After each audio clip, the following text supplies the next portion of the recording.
এই গল্পটি সম্পূর্ণরূপে কল্পনাপ্রসূত। এর সাথে কোনো বাস্তব ব্যক্তি, ঘটনা বা স্থানের মিলিয়ে দেখা ঠিক নয়। কোনো চরিত্র বা ঘটনার সাথে বাস্তব জীবনের কোনো মিল থাকলে তা সম্পূর্ণরূপে কাকতালীয়। এই গল্পের উদ্দেশ্য শুধুমাত্র বিনোদন। নমস্কার শ্রোতা বন্ধুরা, আপনারা সবাই কেমন আছেন? আশা করি সবাই ভালো আছেন। আপনারা শুনছেন রঘুমের স্টোরি লাইন্স। আজকের আমাদের বিশেষ নিবেদন চন্দ্রবিন্দু স্কুল। গল্পটা শুরু হচ্ছে, শুনতে থাকুন। চন্দ্রবিন্দু গ্রামের স্কুলটা এখন আর খোলা হয় না। জনশ্রুতি আছে অনেক বছর আগে এক হেডমাস্টার হরিশ মুখার্জি অদ্ভুতভাবে মৃত্যুবরণ করেন স্কুলের লাইব্রেরি ঘরে। সেই রাতটা ঠিক এমনই এক পূর্ণিমার রাত ছিল।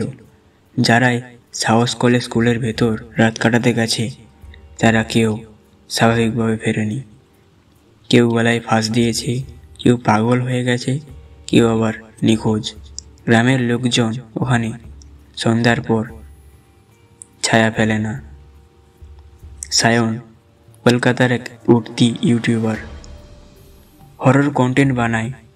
একদিন সে ঠিক করলো চন্দ্রবিন্দু স্কুলে এক রাত কাটাবে, পুরো ঘটনা রেকর্ড করবে তার চ্যানেলের জন্য। সায়ন পৌঁছালো স্কুলে।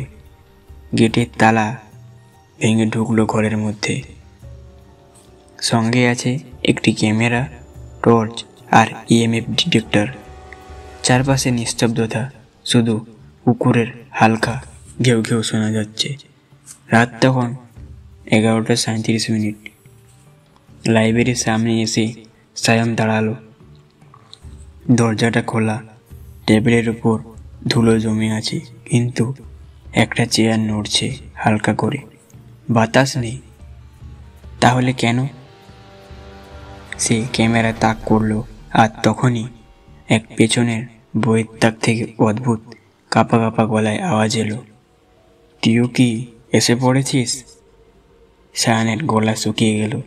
সে পেছনে ফিরে দেখল অন্ধকারে এক বুড়ো লোক দাঁড়িয়ে আছে। পরনে হেডমাস্টারের মতো ধুতি পাঞ্জাবি। চোখ নেই, শুধু খালি গভীর গর্ত। রাত 12:15। ভিডিওতে দেখা যাচ্ছে সায়ন বারবার বলছে, আমি চলে যাব, আমায় যেতে দাও।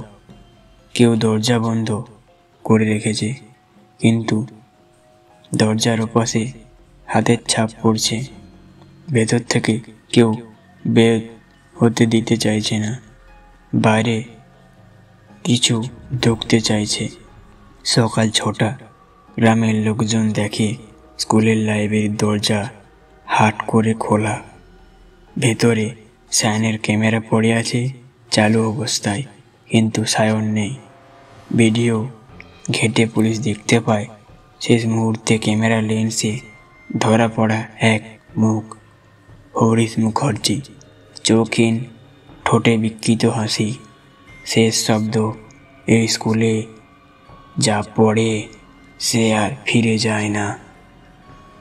আজও কেউ যদি সাহস করে চন্দ্রবিন্দু স্কুলে যায়, বইয়ের তাকের ফাঁকে দেখা যায় হরিশবাবুর ছায়া।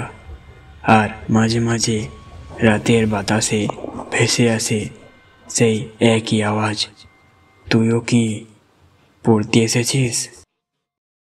বন্ধুরা, আজকের গল্পটা এখানেই শেষ করছি। পরের দিন দেখা যাচ্ছে একটা নতুন গল্পের সাথে। গল্পটা ভালো লাগলে অবশ্যই একটা লাইক করো, আর কমেন্টে তোমার গল্পটা কেমন লাগলো অবশ্যই জানিয়ে যেও। আর চ্যানেল নতুন হলে অবশ্যই চ্যানেলটাকে সাবস্ক্রাইব করে পাশে থাকো এরকম আরও নতুন নতুন গল্প শোনার জন্য। আজকের মতো এখানেই শেষ করছি। ধন্যবাদ।